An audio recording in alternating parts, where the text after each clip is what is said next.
Hello and welcome to another video. In this one, we're going to look at the second test session for skill trees.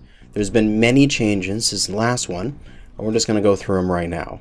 I'll do another video on the economy of how things have gone from the live system to the first session to this new second session and how things are changing.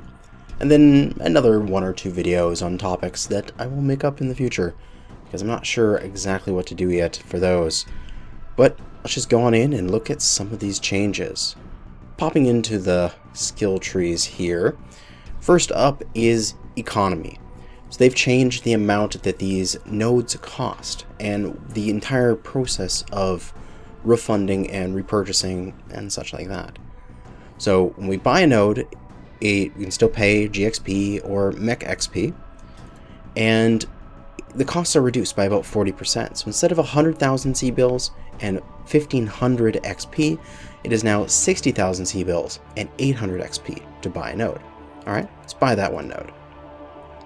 Now, previously, you would want to, say, remove this node and spend it somewhere else. You want to get your skill point back. You would refund it, but it would cost you a quantity of XP to do that, but you would get your experience back. Now there is no C-bill cost. That's gone. However, you don't get your XP back. This is actually going to be alright in just a second here as I explain it. We take that back, doesn't cost us anything. But now, this first node here, as you can see, it's changed. It no longer has that dashed outside. We now have purchased that. We've unlocked it. So what we can do is if we ever want to get it back, it only costs us 400 XP. No C-bills required. So once we purchase something, we've spent that initial first time cost. You don't have to buy it again. This is really big. One of the most important things I wanted to get across in my last videos about the PTS is that cost of initial purchase I think is okay, but it was the refund cost and the respec cost, having to rebuy all those nodes, which is what was painful. Getting rid of the C-bill cost on those is like a massive change. Now it's just 400 XP. It's really not that bad. Sure, people can complain about, but I want to be able to do all sorts of things and change around at my whim because reasons. 400 XP, it's not that bad. You're most likely only going to be respecking maybe 30 points at a time. It's going to be a few thousand XP, but really, it's not going to be that difficult to do the respecking now. So I'm very happy about that change. Next up here is the layout of some of these skill trees. So, for example, we're right beside here the new firepower tree, the weapons tree. Now this thing is huge. What they've done is they've taken all of the different trees, where previously we'd have trees for energy, missile, and ballistics, and even within those we had laser, pulse laser, PPC. We had all of the different types had their own tree. That's all gone now. We have it all in one weapons tree, and this is good. In the previous system, it really benefited boaters, people who took only one type of weapon. I'm just going to take mass ultra autocannons and just take just the ultra autocannon tree and use the least amount of points as possible. Now, range, that just does everything. So all your weapons get 1.5% range. Bam! You can go down the different sides, like here we can get laser duration, or if we went down this way we can get high explosive, which is a new one that adds critical chance to missile hits. These are great. Or we can go down this side and hit like the ballistic ones. So the left side here is primarily energy based stuff with some general nodes mixed in. The center has some missile based stuff, and the right has some ballistic based stuff. I'm very happy with this change. It greatly improves builds that are going to mix weapon systems. So if I wanted to go an energy missile design, energy missile brawler, I can just head on down and start gathering these energy and missile points like so, and just start grabbing them. But I can have all these bonuses that are the generic ones that are going to benefit me for both weapon systems. So I'm not feeling like I need to split my points and I should change my build because of it. This is much better. There's also been several other little changes like this for layout, such as with agility here. They've taken the leg agility, such as the speed tweak and turn rate and that kind of stuff, and combined it with the upper torso agility. Things like the arm pitch and twist speed and stuff like that. Interesting to note, arm speed is gone. There is no more arm speed in here, which is good because it never ever was a problem in the previous one. Nobody cared about arm speed. It was all about torso twist rate. So now arm speed is gone. You don't have to take arm speed as a node, and that's excellent. Next is the changes to the durability. So in the previous ones, we had these durabilities here in the armor structure. And as I go down it, I can get skeletal density, which increases my structure. And I can get armor hardening, such as like right here, which will increase my total armor. What they've done with this is they've changed it from the previous system where it was based on your weight class to being based directly on your tonnage. And we're going to pop over here to the spreadsheet warrior because that is what I do. And I've graphed all this out. So we have the different changes here based on the actual tonnage. It's 0.2% that goes down per 5 tons that increases. And if you have all 5 nodes, it basically means that for every time you increase your tonnage, you lose 1% of bonus durability and health and armor. Spreading that out across all of the different durability numbers for mechs that are out there, we have these new bonuses here, and I've graphed them. The bonus mech hit points are listed right here, along with the total hit points and with the bonus plus the base, and then the closest ton equivalent. And what that means is this 20-ton mech, after it receives its bonuses, it's like it has the durability of a 31-ton mech without any bonuses. So it just gives you an idea of how durable things will feel under the new system. So the 20 tons goes to 31, the 55 goes to 75, and like the 75 goes to 89, and the 100 goes to 113. Now we can see the relative increases here, and these are the amount of bonus points that things get in this bottom left graph. So you can see the bonus amount comes up and then plateaus, where previously under the last system it had this weird jagged shape to it, where it would come up and then down and then up and then down and then up and then down again. So this is good. That change they made to being based on tonnage instead of weight classes. And then this graph here is their overall durability. You can see it just goes up steadily as you would expect with increasing weight. So that's good. The changes they made here to these nodes, excellent. Next up is a big one. Disassociating mobility from the engine.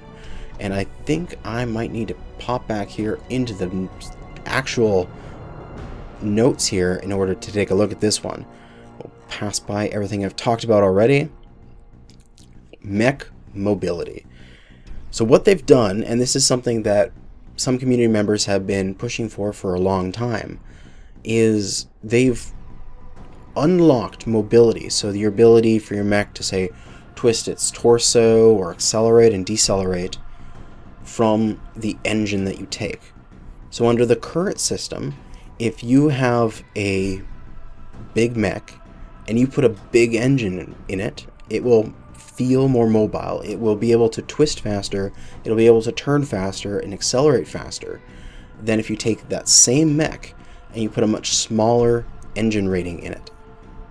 And you may think, well, that's logical. Like, if you had a bigger engine in your car, you would go faster.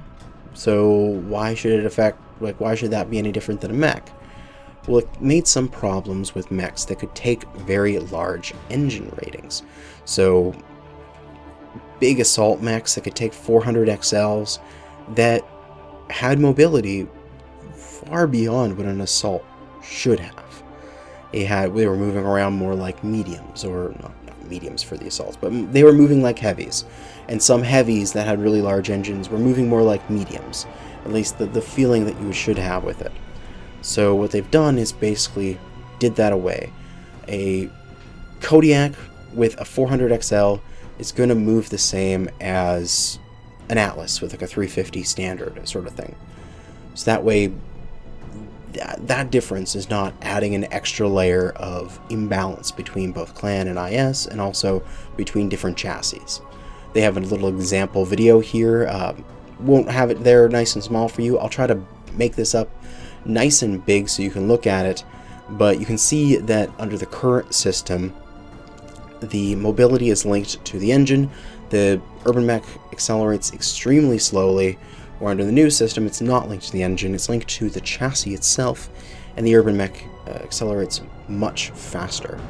I also have a few examples myself. I have both a Locust and Kodiak with the exact same builds on both the current live client and the PTS. On the PTS, both of these examples have all of the mobility points unlocked. So it's not like we're showing off something that is basic, like doesn't have any points, versus something that has all of the points. These are the best that both systems can do.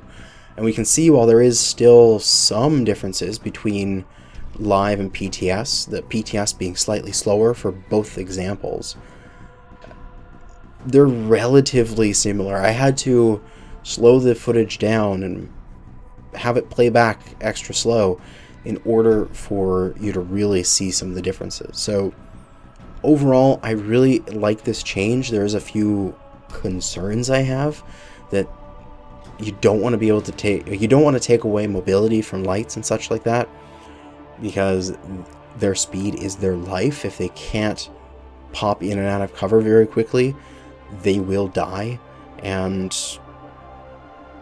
that's just it. So there was rough waters to tread there. There was some problems with it when this PTS first came out that they did address later. If I pop over to here, there was some problems with the deceleration, and the mobility scaling for 20 ton to 40 ton mechs was off. So mechs were decelerating way slower than they should have, and basically some lighter mechs were unusable. Thankfully, they've changed some of those, and from what I played today, the light mechs that I worked with felt okay, and hopefully these changes have actually addressed the problem, but it's something to keep in mind about. Next up is alongside of this mobility change, is they removed a lot of mobility quirks. So if we look in here and say the interfere quirk changes PDF, if I can speak properly, we can see the Locust used to have a 60% acceleration deceleration. That's gone. We no longer need that because it's baked into the new system. Basically, a Locust just has that benefit just all the time. You don't have to have a quirk for it. It's its new baseline in that sense.